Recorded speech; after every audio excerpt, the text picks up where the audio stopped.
Puka Nacua, who is dealing with an injury suffered in Sunday's game. He hasn't been ruled out, but their head coach Sean McVay has said, you know, they will consider sort of the way Puka plays in terms of, you know, obviously this is a guy that's a very physical player.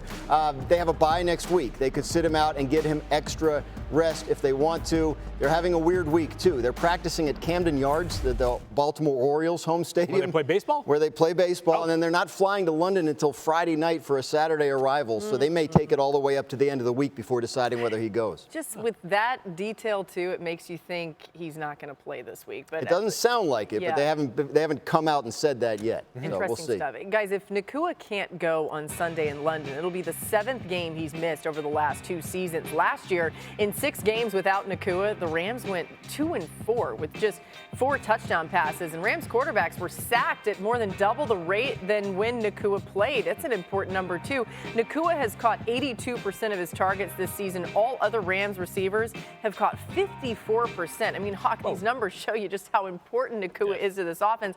If he can't go on Sunday, what does that look like for the Rams? I have no idea. This entire offense runs through Puka. Puka is one of the best wide receivers in the NFL, and then you get the added bonus of him and Stafford being football kindred spirits. They see the defenses the same way, specifically against zone. 40% of Stafford's targets versus zone go to Puka because they see the defenses with the same eyes. With him not in the lineup, who takes, you know, some of that responsibility? Devontae Adams is more of a man beater. He likes to take his own time with his routes, which is different than the system. And then you add in the fact that Puka is the point of attack blocker in the run game. He's their #1 receiver, and in some ways, they're tight end. They can run him and put him in there. They can insert him. They can put him at the end. And again, so you lose all of that with this offense. They're going to have to figure out ways to manufacture. New on NFL Live, Liam Cohen spoke today on his plans for rookie Travis Hunter. Take a listen. Scheming him open is part of it, is the #1, is my job ultimately, our job as an offensive staff to make sure we're putting him in the progression and putting him in the position to be #1, as you know, a little bit more often in some ways. And then when he is the primary, hey, you know, we got to throw and catch. You know, we got to make sure that we identify it, find them, be able to be at the right spot at the right time.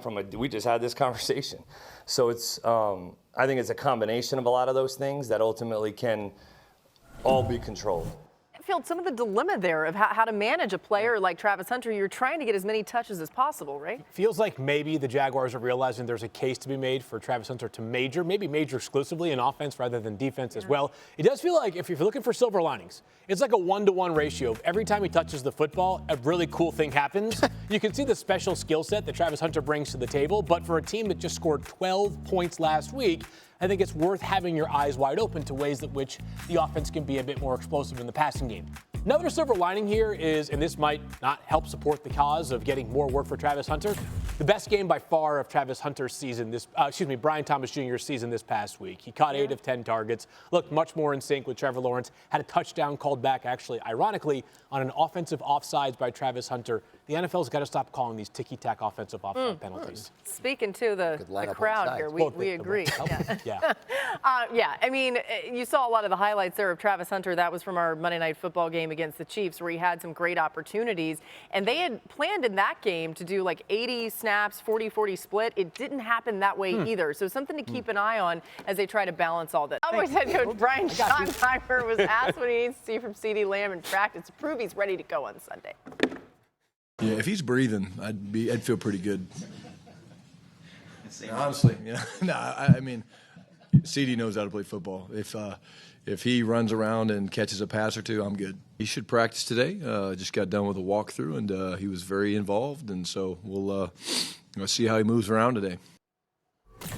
Well, Graz, that'll help the offense, but how do they help the Cowboys' defense? Look, they are looking for answers on this defense. This is one of the worst defenses they've ever had in terms of points allowed per game. They're right on the average from their inaugural season, which was the worst, by 30.7 points allowed. So, look, they need to get better, and they know it. When you talk to their coaches, they talk a lot about time on task and talk about how the cornerbacks haven't been fully healthy and haven't really had a lot of practice in this system.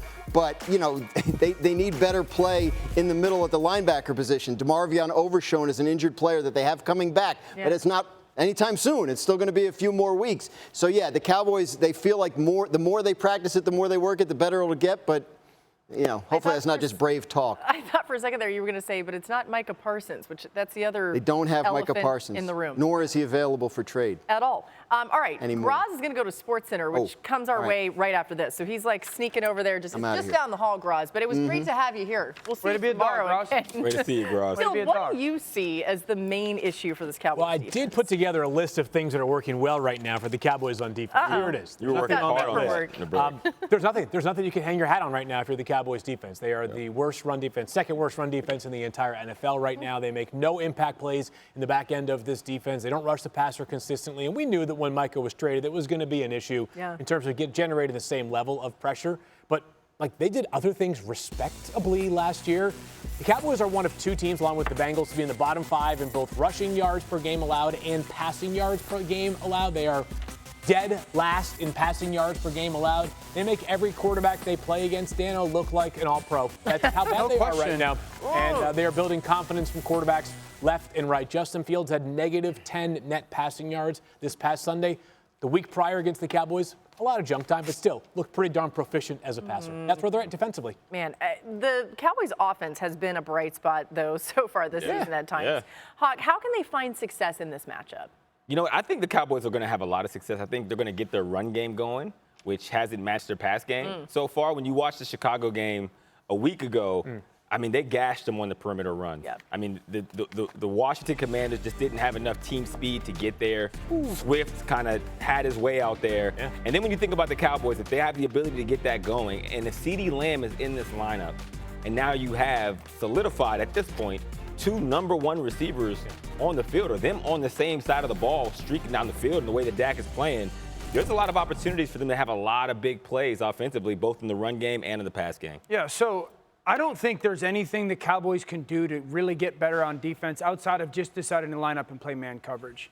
You've paid both your corners, right? Yeah. Now, it's totally opposite what Eberflus wants to do, but you've invested your money into your corners, Deron Bland and Trayvon Diggs. Yeah. Why not make them earn their scholarship? Why not sit there and go, we're bad at stopping the run? So how do you stop the run? It's either with people, so getting another body down to the football, or constantly run stunting and run blitzing. They don't really do either of that, okay? So you're going to be bad in the run. Yeah. Why not play man coverage and see if more numbers at least try to make offenses a little bit more one-dimensional?